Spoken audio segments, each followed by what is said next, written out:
This time, we don't have to wait 3 years to get to the truth and the hoax, that which Donald Trump was innocent of. Great irony, if you want to call it an irony, is Democrats, they're once again the ones guilty of it. John Solomon will be here and break that news in just a moment. First, I do want to address what is the radical, destructive, delusional Democratic Party and the media mob, their allies in crime, which has now descended into complete and utter madness. Nonstop rage, hatred for this president is so extreme. I don't think they remember why they were ever sent to Washington or what their real job is. Oh, they are supposed to be public servants. That's not even in play ever anymore. And today the president, he called them out for their psychotic, obsessive hatred and hysteria. Let's play this in full. Hello, everybody. I just watched a little bit of this on television. It's a disgrace to our country. It's another witch hunt. Here we go again. It's Adam Schiff and his crew making up stories and sitting there like pious, whatever you want to call them. It's just really a disgrace. It's a terrible thing for our country. They can't do any work. They're frozen, the Democrats. They're going to lose the election. They know it. That's why they're doing it. And it should never be allowed what's happened to this president. And despite that, I think I've done just about more than any president in his first 2.5 years in office. If you look, I think you'll see very few could compete with the things we've done for our military, for the economy. We have the best economy anywhere in the world, by far. We've rebuilt our military. We've done so many things that are so incredible with tax cuts and regulations. And I have to put up with Adam Schiff on an absolutely perfect phone call to the new president of Ukraine. That was a perfect call. But Adam Schiff doesn't talk about Joe Biden and his son walking away with millions of dollars from Ukraine and then millions of dollars from China, walking away in a quick meeting, walking away with millions of dollars. He doesn't talk about Joe Biden firing a prosecutor. And if that prosecutor's not fired, he's not going to give him money from the United States of America. They don't talk about that. My call was perfect. The president yesterday of Ukraine said there was no pressure put on him whatsoever, none whatsoever. And he said it loud and clear for the press. What these guys are doing, Democrats are doing to this country, is a disgrace, and it shouldn't be allowed. There should be a way of stopping it, maybe legally through the courts, but they're going to tie up our country. We can't talk about gun regulation. We can't talk about anything, because frankly, they're so tied up, they're so screwed up, nothing gets done except when I do it. I'm using Mexico to protect our border because the Democrats won't change loopholes in asylum. When you think of that, and I want to thank Mexico, 27,000 soldiers they have. But think of how bad that is. Think of it. Well, we use Mexico because the Democrats won't fix our broken immigration. The Russia story is a total fabrication. Sources tell the Washington Post that the system, we need their votes. If we don't get their votes, we can't do it. And the Republicans are all on board. They want to fix it. They want to talk about infrastructure. They don't want to talk about lowering drug prices. They don't want to talk about anything because they're fixated on this. And Nancy Pelosi has been hijacked by the radical left, and everybody knows it. Thank you. That was the president earlier today. The president's right. Democrats, they spend every second, minute, hour of every 24-hour day looking to smear this president. I've said it before, if he cured cancer, they'd still hate him. And yet it hasn't slowed the president down, has it? In fact, while Democrats are always busy obsessing about the Russia hoax, the Ukraine hoax, Russia, Ukraine, impeach, President, well, he's been hard at work since he was elected, and the results, they speak for themselves. Now, take a look at your screen. These are accomplishments. This is just a side note here of a president during the single most difficult, hyper-partisan moment, if you will, in our lifetimes. And through it all, he has still been able to remain focused on his promises. The success, the track record is amazing. We have the best employment situation since 1969 in less than one term. Yep, watch what you see there. The president has renegotiated trade deals with Mexico, Canada, Japan, and South Korea. And, of course, the wall at our southern border, he's got the money now. It's getting built. He ended more bureaucratic red tape than the last 50 years combined. He successfully appointed 2 constitutionalist judges to the U.S. Supreme Court and hundreds of other federal judges. Yes, originalists, constitutionalists. He passed the largest tax cuts in history that generated an economic boom. We have nearly 9 million new jobs created, nearly 9 million fewer Americans on food stamps, and millions more out of poverty. As I said, the lowest unemployment rate since '69. Most Americans are working today, that's 1969, than ever before in history. For the first time in decades, this country now, in 75 years, is energy independent and a net exporter of energy, the lifeblood of every economy on this earth. None of it matters to the left. None of it matters to their mob friends in the media. None of it from the moment he entered office, frankly, the day he came down the escalator with Melania. They called for his impeachment. Never seen anything like this. They did their very best to defeat him. They even saved his opponent from prosecution, certain prosecution that we would have been prosecuted for. Then, of course, the dirty Russian dossier, the very thing they were accusing him of that he didn't do, they were guilty of. It is a never-ending, unceasing end, hysteria, lies, hoaxes, conspiracy theories, and now it is a real, clear, present danger to this republic. Remember Ben Franklin, monarchy or republic? A republic if you can keep it. I'm not so certain tonight we're going to keep it. We live in a country now where simple, basic, fundamental facts, objective truth, basic truth, obvious truth, the rule of law, constitutional governance is in jeopardy tonight, and the damage may be irreparable. And by the way, now like Groundhog Day, here we are all over again. You thought it was over? It's not Russia, it's just Ukraine.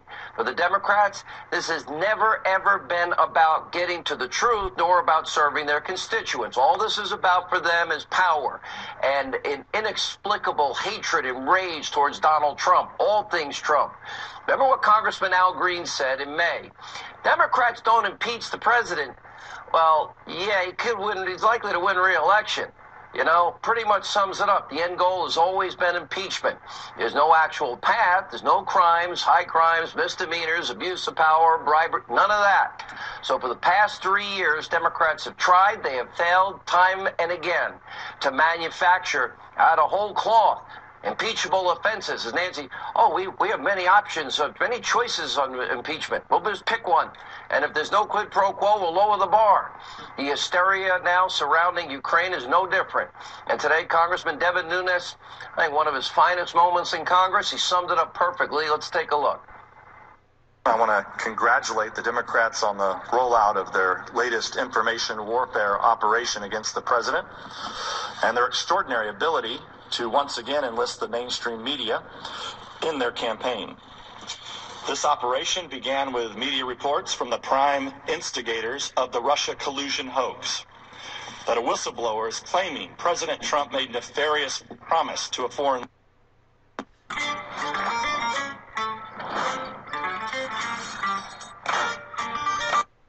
leader. The released transcript of that call has already debunked that central assertion. But that didn't matter. The Democrats simply moved the goalposts. All right, pay attention. The media mob will never report this. Here's what we know about this so-called whistleblower complaint. The complaint relied on, no, not a real whistleblower. Hearsay evidence, reports from the mainstream media. I guess anyone in America could be an official government whistleblower. Just have your friends all get together and write it up in a really lawyerly way. The Inspector General determined that the whistleblower had a political bias against the president. No shock there. In fact, he or she is represented by a law firm that actually pays for anti-Trump leaking from the government. Even have one of their billboards, I hear, outside of Langley, in where the CIA is. Either way, the Department of Justice, they investigated the complaint. Didn't take them long to determine 0 crimes were committed. None. Zip. 0. There was no quid pro quo. The Ukrainian president, even the foreign minister, both denying being pressured by President Trump in any way. Democrats' latest ploy, impeach the president, is beyond a dud. You see that guy there? He's the biggest liar in Congress. His name is the Cowardly Schiff. Literally made up out of thin air. He made it up today. His own little version of the transcript that we all read yesterday. Didn't matter what some whistleblower said, because we had the information yesterday. So all of this, oh, wow, we got to hear the whistleblower. We read it yesterday, and there was nothing in there at all that they claim would be in there. He performed a dramatic reading, Schiff did, for all his adoring fans back in California. But before I show you the clip, I want to make this clear. What we're going to play you is not the transcript between Trump and his Ukrainian counterpart. No, that wouldn't work. That's called truth, objective truth. No, what he does is pure fiction. This is a Adam Schiff fantasy that he decided to share at today's hearing. You know, the guy that was caught on tape literally colluding with someone he thought was a Russian to dig up dirt from a foreign government against Donald Trump. Watch the liar in action. This is the essence of what the president communicates. We've been very good to your country, very good. No other country has done as much as we have. But you know what? I don't see much reciprocity here. I hear what you want. I have a favor I want from you, though. And I'm going to say this only 7 times, so you better listen good. I want you to make up dirt on my political opponent. Understand? Lots of it. On this and on that. The transcript was so damning, why did Mr. Schiffy there had to make up his own version? That's right, because everything Schiff and his colleagues accused the president of doing, they themselves are guilty. That would be called projection. For example, let's look at the topic of collusion. Democrats falsely claiming over and over again the president colluded with a foreign government. Well, if that was really bad, well, it was actually Adam Schiff caught on tape looking for naked pictures of Trump. Naked, yeah. Did Vladimir see them? Did Vladimir see them? Yeah, but of course, Vladimir sees the naked pictures of Trump. Yeah, he got nailed by 2 pranksters that said they were from Russia, and he was trying to get dirt on Donald Trump to impact the elections from a Russian. And in 2017, in early January of that year, Politico, they issued a damning report. We've reported it. I don't think the mob has, about the DNC's real Ukrainian collusion. Democrats cared about Russia collusion. Why did they care about Ukrainian collusion? Look at Politicos. It's a 32-minute read, according to their estimates. Ukrainian government officials tried to help Hillary Clinton and undermine Trump by publicly questioning his fitness for office. They also disseminated documents implicating a top Trump aide in corruption, and they suggested they were investigating the matter only to back away after the election, and they helped Clinton's allies. That's right, little DNC operatives that sought information from a foreign country to help impact the election, to get damaging information on Trump and his advisors. They did this with the help of a highly paid DNC operative. That would be called real collusion. Any hysteria, any calls for investigation? Nope. This is a political game. Only if you can bludgeon Trump is the name of the game. Don't care about real collusion. Don't care about quid pro quos. Just look at Sleepy Creepy Joe 30330. He's in serious trouble tonight over what are legitimate, credible. Even the New York Times warned him, and he tried many times to get this guy fired and eventually succeeded when he said, "You got 6 hours." Oh, son of a bee, they fired him. According to multiple sources, as vice president, 2014, Biden was appointed point person by Obama in Ukraine. A few months later, Joe's son, Hunter, scored a lucrative position on the board of Burisma Holdings. That is Ukrainian oil and gas giant. Well, Hunter Biden was paid millions of dollars for consultancy fees, but he had no experience in oil, gas, energy, or no experience with Ukraine that anybody can find. In November 2015, Joe Biden was told by the New York Times his son's under investigation by Ukrainian authorities. December 2015, Joe Biden made his first request to the president of Ukraine to fire the leading prosecutor looking into the investigation of Burisma Holdings and the relationship with Hunter Biden. In March of 2016, John Solomon reports Biden knew this prosecutor was again investigating his son. That's when Biden leveraged your money, $1 billion taxpayer dollars, forced the Ukrainian president to fire the prosecutor in 6 hours. That would be 1 billion reasons why he had to. And Biden claims the prosecutor was corrupt, and that's why he wanted him to go. He wants you to believe the billion-dollar quid pro quo had nothing to do with the Sun's company. Thanks to John Solomon, breaking news tonight, we now have evidence that Biden is likely lying through his teeth.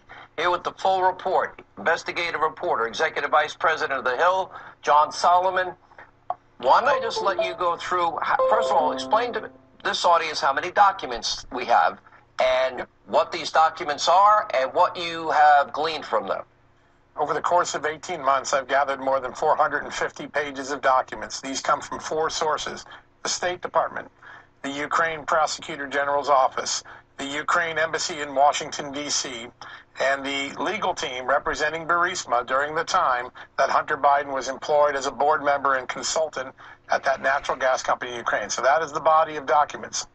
These documents show, as I report tonight for the first time, that the very day that Joe Biden managed to get that Ukraine prosecutor, Mr. Shokin, fired, that very day, his son's company's lawyers, the American lawyers helping Hunter Biden's Burisma company try to fight this investigation, were trying urgently to reach the new prosecutor, the replacement prosecutor.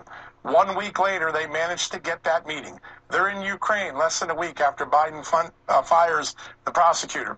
And in that meeting, according to the official record of the meeting from the prosecutors, the lawyers for Hunter Biden's company and the lobbyists for Hunter Biden's company stated to the replacement prosecutor, "We know that the information calling Mr. Shokin corrupt and inept was, quote, false information," close quote, distributed by U.S. government officials and other figures. We are sorry for that. We would like to make this up to you by bringing you to Washington or connecting you with the Obama administration officials so you can tell them the true story, that you did have a legitimate investigation against Burisma and you were not corrupt and you had instigated numerous reforms. That is the official record of the meeting Ukrainian prosecutors kept. A few days later, Hunter Biden's American lawyers, the lawyers representing Hunter Biden's company, Burisma, sent a follow-up email trying to make good on their promise to bring these new prosecutors to Washington to explain the dirty tricks campaign that had been run against Mr. Shokin and to clear the air. If Joe Biden forced the firing of this prosecutor on the grounds that he was corrupt, and Hunter Biden's lawyers go and say that was false information, somebody's not sent a follow-up email trying to make good on their promise to bring these new prosecutors to Washington to explain the dirty tricks campaign that had been run against Mr. Shokin and to clear the air. If Joe Biden forced the firing of this prosecutor on the grounds that he was corrupt, and Hunter Biden's lawyers go and say that was false information, somebody's not telling the truth. We need to get to the bottom of that. I want to, this is important here because what you're outlining here are facts. You have documents to back all this up. You have 450 I posted the documents. People can go read the documents. Okay. Yes. Burisma American legal reps met with Ukrainian official days after Biden forced the firing of the chief prosecutor. You interviewed the chief prosecutor. The chief prosecutor told you, told ABC, told the Washington Post. And by the way, it's obvious. In 6 hours, fire the guy, or I'm taking $1 billion home. Oh, son of a bee, they fired him. Why would a Vice President John Solomon of the United States of America want a prosecutor in Ukraine fired? Listen, it's an internal matter, right? And corruption's been endemic to Ukraine. Why was this a 6-hour urgency? Lots of questions. But let's go to something that's new today, Sean. Tonight, I posted for the first time a sworn affidavit obtained by lawyers for a Ukrainian oligarch. It's about to be introduced in a court in Europe. It's from Mr. Shokin, the man who was fired, the prosecutor I interviewed, the Washington Post interviewed, ABC interviewed. In that statement, Mr. Shokin swears under oath he was told he was fired because he refused to drop the Burisma investigation, and it made Mr. Biden, the vice president, unhappy. We have to find out who's telling the truth. This is at the core of the credibility of our United States government. Either Joe Biden's telling the truth, or the prosecutors in these memos and Hunter Biden's legal team are not telling the truth. We have to find out which one is, because it matters to American sovereignty. Is it a true statement that, like with the Russia conspiracy hoax and lies, that the boomerang was in effect, that the only Russian interference would be Hillary's dirty dossier, that everything they've accused Trump of that he didn't do, basically they did do. Is that pretty similar here? Well, listen, I think a lot of people look at this evidence. I'm going to stay neutral, but a lot of people I talk to say it looks like the Democrats are projecting on Donald Trump what they actually did themselves in Eastern Europe. But let's look at something that I think is very, very important as we go through this narrative. There is an enormous body of documents, on-the-record statements from Ukraine authorities that these issues occurred, that they have proof that they occurred. I have the Ukraine embassy emails. I have Hunter Biden's legal team's emails. I have the prosecutor General's official memos. These are real documents. Where are Joe Biden's documents? Let's put forth the proof from Joe Biden that he really thought this guy was corrupt and he had the evidence. He has not done that. Well, I don't think it's possible. Now, we're going to have you back tomorrow, and we're going to get into even more detail. You've been busy at this all day. This is only the beginning of 450 some odd pages. John Solomon, thank you. Here with reaction, former U.S. Attorney for the District of Columbia, Joe DeGeneva, former Deputy Assistant Attorney General Victoria Tunsing. Joe, you heard what he said. You see what's reported. It was pretty obvious there were a billion reasons they fired the guy in 6 hours, wasn't it? Well, we've known from the very beginning that Mr. Shokin was not a corrupt prosecutor. We've known that he was removed from office under pressure from Vice President Biden because he was investigating the Vice President's son. And because of his Vice President's connection to Burisma. All right, we continue with Joe DeGeneva.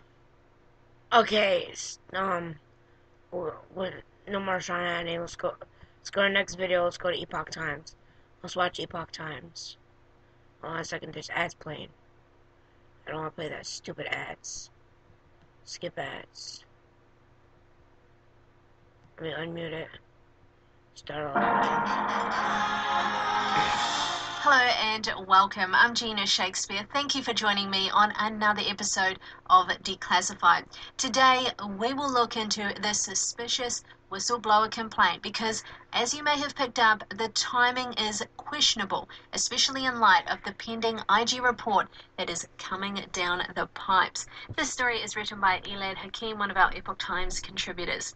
So given that the Inspector General's IG report pertaining to Russia and possible Foreign Intelligence Surveillance Act FISA abuse is currently in the hands of Attorney General William Barr, a discussion about some alleged and hypothetical wrongdoing involving the president and a foreign individual could certainly deflect the attention away from what might be in store for some members of the deep state when the IG report is released to the public. The most recent whistleblower complaint was brought up at an opportune time for those on the left side of the political aisle. The specific allegations in the complaint are unknown, yet they appear to deal with one or more telephone conversations between President Donald Trump and a foreign leader, possibly the president of Ukraine, whereby the president allegedly made some sort of promise that was possibly related to former Vice President Joe Biden and his son. So according to Vox, the whistleblower works in the U.S. intelligence community, which includes the CIA, the NSA, the Defense Intelligence Agency, and a whole bunch of other agencies. Now, for your information, this is the same intelligence community that included individuals such as James Comey, John Brennan, and Robert Mueller. So per the Washington Post, the whistleblower once worked on the staff of the White House National Security Council, which frequently borrows intelligence community personnel. However, as reported by CNN, citing an official who was briefed on the matter, the whistleblower didn't have direct knowledge of the communications.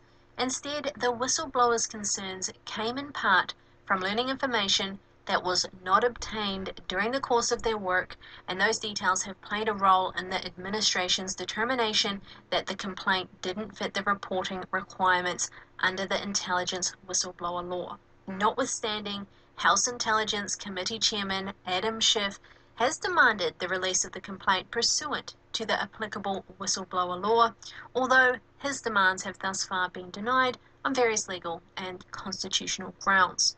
So far, there has been no evidence of any wrongdoing by the president with regard to these alleged communications. Regardless, Schiff has threatened to pursue legal action and to withhold funding should the complaint not be released. Had this happened before President Donald Trump took office, things would have likely been perceived differently. However, given the bias against the president and the vengeful pursuit by congressional Democrats, some in the intelligence community, i.e. the deep state and the liberal media mouthpieces, to remove the president from office, it's not unreasonable to view this report and the relevant timing with a great deal of, should we say, skepticism. Assuming that Trump did speak with the Ukrainian leader, would this constitute an improper act? According to Trump's lawyer, Rudy Giuliani, the answer appears to be no.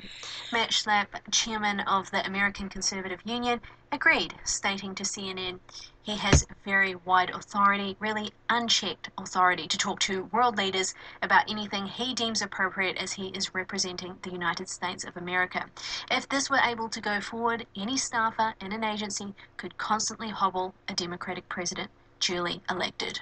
Of course, many also argue that it's not the job of Congress to eavesdrop or to listen to the president's private telephone conversations, let alone those involving foreign affairs. Regardless, Schiff and other Democrats in Congress are once again trying to create a narrative that the president engaged in some sort of wrongdoing. While Schiff and other Democrats want the U.S. people to believe that the president has committed an improper or illegal act, Schiff is facing a significant credibility problem. The US people are smart and can easily see through the Democrats' revolving door tactics. And more particularly, every time there's a Democratic loss or setback or a Republican victory, the Democrats try to change the narrative or find another alleged story in hopes it will stick and gain traction. For example, when Justice Brett Kavanaugh was nominated by President Trump, Democrats engaged in a false and vile smear campaign against him and his family. When Robert Mueller failed to find any collusion or obstruction against the president, Democrats attacked William Barr. Somewhere along the lines, Trump was also accused of violating campaign finance laws. Now, with the pending public release of the IG report regarding the Russia investigation and the potential FISA warrant abuse, Democrats in Congress have turned their attention to alleged violations of the Emoluments Clause, which many people have never heard of, and the Whistleblower Complaint, in hopes of averting the IG's ultimate findings, which could be very damaging. Congressional Democrats are running out of time. The IG report is currently in Barr's hands and will soon be made public. From supposed Russia collusion or obstruction and alleged campaign finance violations to an alleged violation of the Emoluments Clause and an allegedly improper telephone call with a foreign leader, the level of desperation among Democrats is palpable and has reached a very sad yet concerning level. With time, justice will be served against those who tried to mount a coup against President Donald Trump. Until that time, Democrats will continue to try to hook the U.S. public with their creative yet desperate stories about the president. Fortunately, Americans have grown tired of hearing them and are too smart to believe them. What are your thoughts? Be sure to leave them below. Okay, remember when Q was active back in July 30th, 2019? He did drop a Q drop, 3566. Secret text casts light on UK's early role in Trump-Russia inquiry. And it gives you a link to The Guardian. So let's go to The Guardian.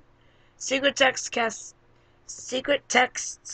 cast light on UK's early role in Trump-Russia inquiry. Senior M15 and FBI officials shared concerns about a strange situation in 2016. Wait. What strange situation? You mean the strange situation Hillary, Obama, Deep State, and everybody else like thought up? Yeah, okay. There's a picture of Andrew McCabe. Okay, now the story goes, I'm not going to be able to read the whole thing, but I'm just going to read you so. It will be included in the description below. Two of the most senior intelligence officials in the US and UK privately shared concerns about our strange situation as the FBI launched its 2016 investigation into whether Donald Trump's campaign was colluding with Russia. The Guardian has alerted. Text messages between Andrew McCabe, Deputy Director FBI at the time, and Jeremy Fleming, his then counterpart at M15, now the head of GC headquarters, also revealed their mutual surprise at the result of the EU referendum. which some U.S. officials regarded as a wake-up call. According to a person familiar with the matter, while Russia had previously been viewed as a country that would seek to interfere in Western elections, the Brexit vote was viewed by some within the FBI as a sign that Russian activities had possibly been successful. This person said, "Their exchanges offer new insight into the start of the FBI's Russia investigation, how British intelligence appears to have played a key role in the early stages." In one exchange in August 2016, Fleming noted that the members of the FBI and M15 had met on strange situation, a veiled reference to discussions about Russian activities according to the source. Now I'm going to stop reading there, but I'm going to include it into the description. But if you haven't watched Shifty Skipless Senate Judiciary yesterday, I think you should watch it on C-SPAN. It's available on C-SPAN. And remember, this is all a hoax. Just Trump likes to put people in the spotlight, and, well, they're like vampires. They'll burn. You give them enough rope, they'll hang themselves. So all the Dems and Rhinos and the evil characters that are in this current movie that we're going through, they're up there in the spotlight and they're taking themselves down. So, like Q says, trust the plan. It's happening. John Solomon link will be included in the description of this video because I can't cover it. Okay, I'll talk to you guys later. Peace out.